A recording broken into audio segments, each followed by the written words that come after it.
Hello friends, मेरा नाम है कृष्णा शुक्ला। आज फिर मेरे इस नए वीडियो में आपका स्वागत है। जैसा कि कल हम लोगों ने पढ़ा था चौथा टॉपिक जिसका नाम था उत्क्रमणीय अभिक्रियाएं। हमारे चैप्टर का नाम रासायनिक अभिक्रिया व समीकरण है। हम कल पढ़ रहे थे रासायनिक अभिक्रिया के प्रकार, जिसमें हमने चौथा टॉपिक पढ़ा था उत्क्रमणीय अभिक्रिया। आज हमारा जो टॉपिक रहने वाला है पांचवा, वो है अपघटन अभिक्रिया। अपघटन अभिक्रिया। आइए हम लोग वीडियो को शुरू करते हैं। पांचवा जो टॉपिक रहने वाला है वो है हमारा अपघटन अभिक्रिया।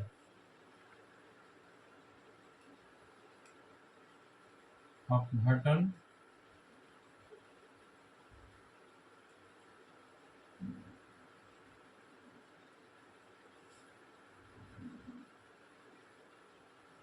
अभिक्रिया। देखिए क्या कहता है, इसका सीधा सा परिभाषा होता है वे अनुत्क्रमणीय अभिक्रियाएं। ध्यान दीजिएगा, कल हमने अनुत्क्रमणीय अभिक्रिया के बारे में पढ़ा था। वे अनुत्क्रमणीय अभिक्रियाएं जिसमें किसी पदार्थ के अणु दो या दो से अधिक सरल अणुओं में विभाजित हो जाते हैं, अपघटन अभिक्रिया कहलाता है। अनुत्क्रमणीय अभिक्रियाएं, ध्यान दीजिएगा। आइए हम परिभाषा लिख देते हैं। वे अनुत्क्रमणीय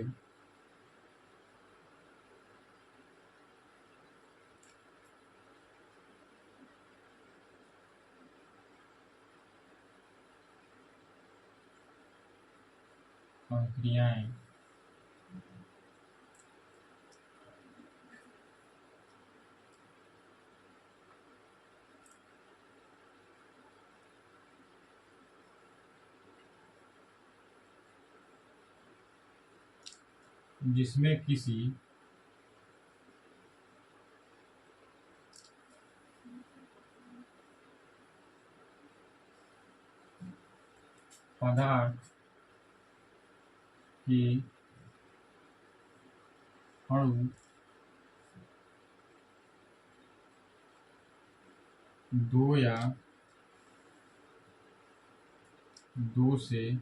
जिसमें किसी पदार्थ के अणु दो या दो से अधिक सरल अणुओं में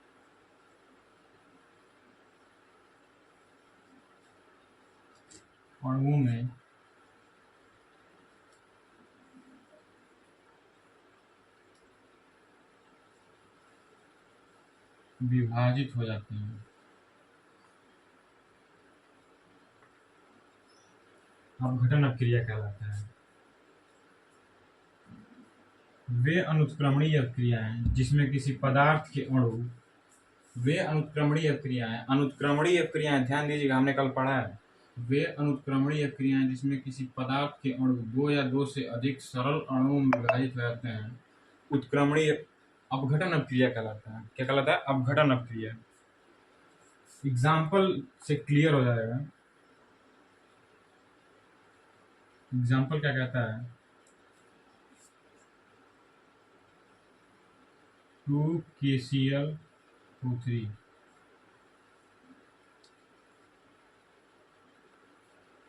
अच्छा हाँ, एक और बात है, ये जो अपघटन अभिक्रिया होता है ये दो रूपों में होता है। एक होता है ऊष्मा की उपस्थिति में और एक होता है विद्युत की उपस्थिति में। जैसे कि हम इसे 2KClO3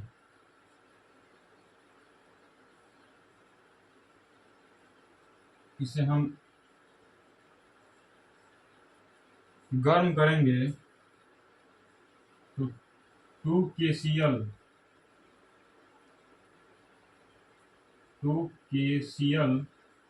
प्लस O3 में विभाजित होगा। 2KCl plus 2KCl plus 3O2 plus 3O2 में विभाजित होगा। 2KCl plus 3O2। ध्यान दीजिएगा, जब हम गर्म करेंगे 2KClO3 को गर्म करेंगे तो यह दो दो दो दो पदार्थ सरल अणुओं में विभाजित होगा, जैसे 2KCl plus 3O2, 2KCl plus 3O2।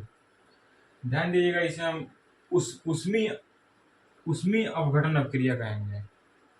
ये दो रूप में होता है, एक विद्युत अपघटनीय अभिक्रिया होता है जो विद्युत की उपस्थिति में कराया जाता है, और ये हमारा 2KClO3, इसकी हम उष्मा की उपस्थिति में अर्थात हम गर्म किए हैं, तो ये 2KCl प्लस 3O2 में विभाजित हुआ है। दूसरा उदाहरण हम देख लेते हैं विद्युत की उपस्थिति में, जिससे वो भी क्लियर हो जाएगा। इसे हम उष्मीय अपघटन अभिक्रिया भी कह सकते हैं, उष्मीय अपघटन अभिक्रिया।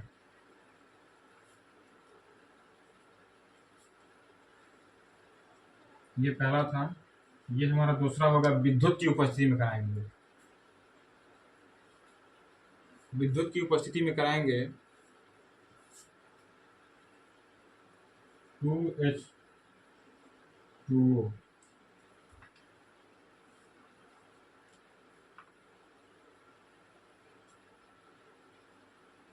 तो ये होगा 2H2 प्लस O2। क्या होगा? 2H2 plus O2। ध्यान दीजिएगा, ये विद्युत की उपस्थिति में,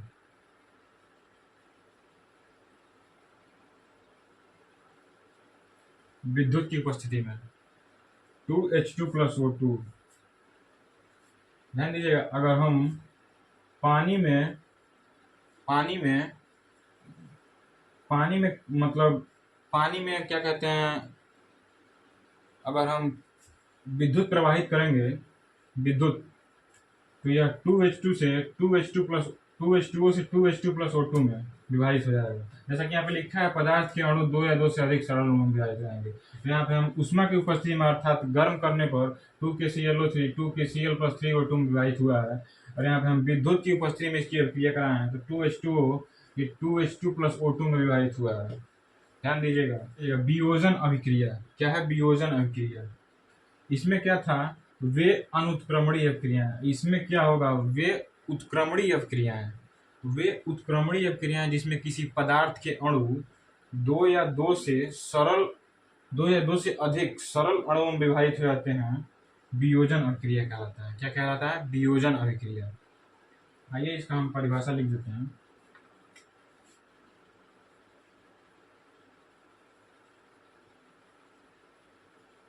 वे उत्क्रमणीय अभिक्रियाएं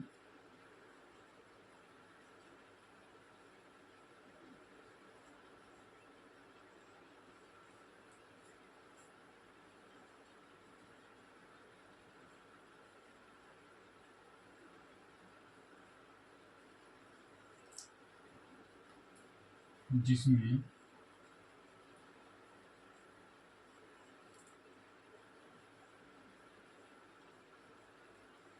किसी पदार्थ के अणु 2 या 2 से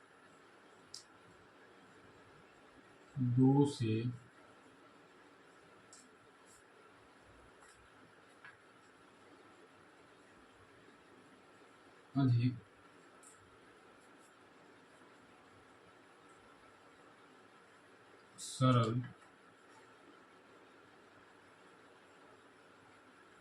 अणुओं में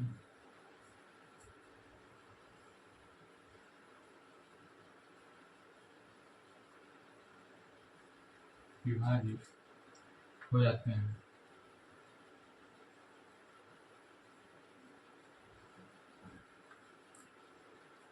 वे उत्क्रमणीय अभिक्रियाएं जिसमें किसी पदार्थ के अणु 2 या 2 से अधिक सरल अणुओं में विभाजित हो जाते हैं, वियोजन अभिक्रिया कहलाता है। क्या कहलाता है? वियोजन अभिक्रिया।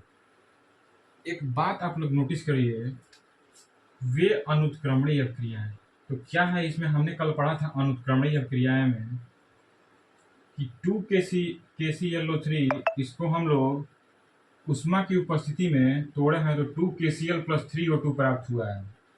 अब आप देखिए, अनुत्क्रमणीय अभिक्रिया में हम लोग पढ़े थे कि ये केवल एक ही दिशा में संपन्न हो सकती हैं, तो अर्थात पोटेशियम क्लोरेट से पोटेशियम क्लोरीन प्लस ऑक्सीजन बन रहा है। तो पोटेशियम क्लोरीन प्लस ऑक्सीजन से हम लोग पोटेशियम क्लोरेट प्राप्त नहीं कर सकते। क्या है? प्राप्त नहीं कर सकते। लेकिन वियोजन अभिक्रिया में क्या है, हम लोग ये दोनों दिशाओं में संपन्न हो सकती है। जैसा कि एग्जाम्पल देखिए,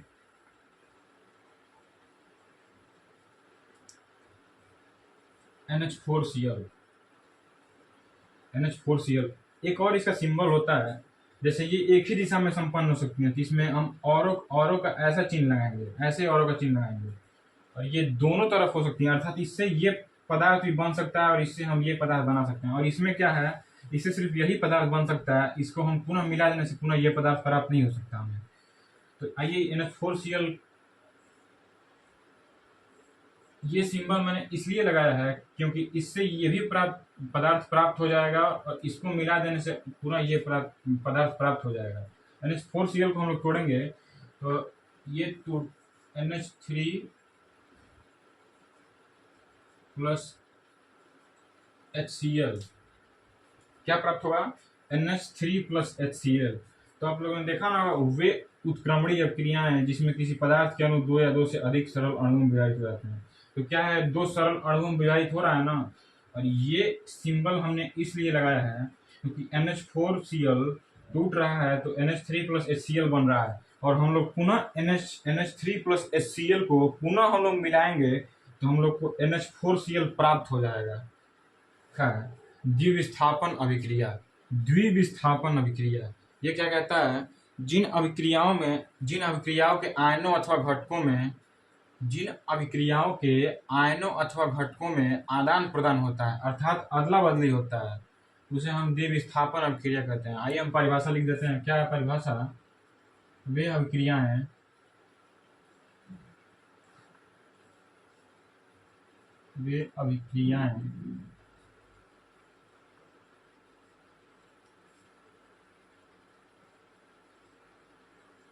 जिनके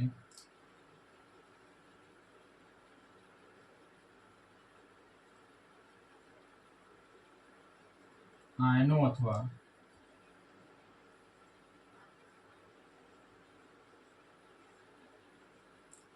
घटकों में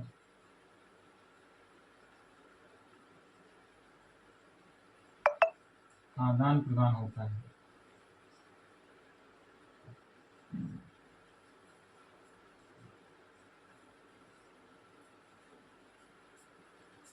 वे अभिक्रियाएं जिनके आयनों अथवा घटकों में आदान प्रदान होता है द्विविस्थापन अभिक्रिया कहलाता है। इसे हम दूसरे शब्दों में हम इसे कह सकते हैं कि दो तत्वों के परमाणुओं अथवा परमाणुओं के समूह में आदान प्रदान होता है। दूसरे शब्दों में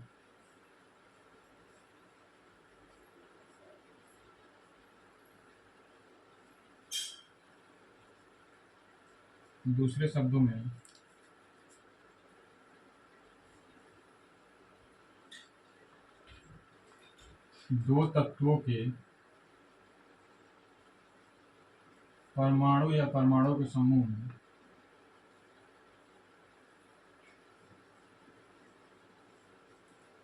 परमाणु या परमाणुओं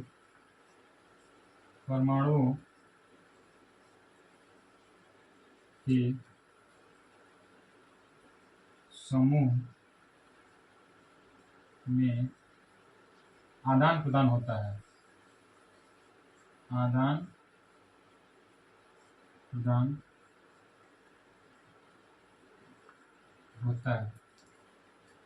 वे अभिक्रियाएं जिनके आयनों अथवा घटकों में आदान प्रदान होता है। इतना तो आप समझ ही गए होंगे। आदान प्रदान दूसरे शब्दों में क्या कर सकते हैं, दो तत्वों के परमाणु या परमाणु के समूह में आदान प्रदान होता है। अर्थात दो तत्व हैं तो इनके जो परमाणु होंगे उसमें आदान प्रदान होगा, अर्थात अदला बदली होगा। एग्जाम्पल के मदद से हम इसे क्लियर करते हैं। एग्जाम्पल क्या रखा है हमारा,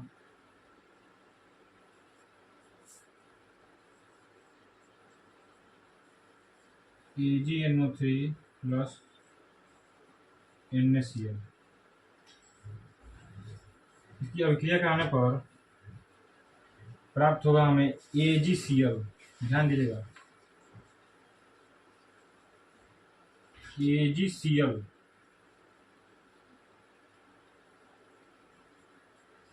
plus NaNO3, AgCl plus NaNO3।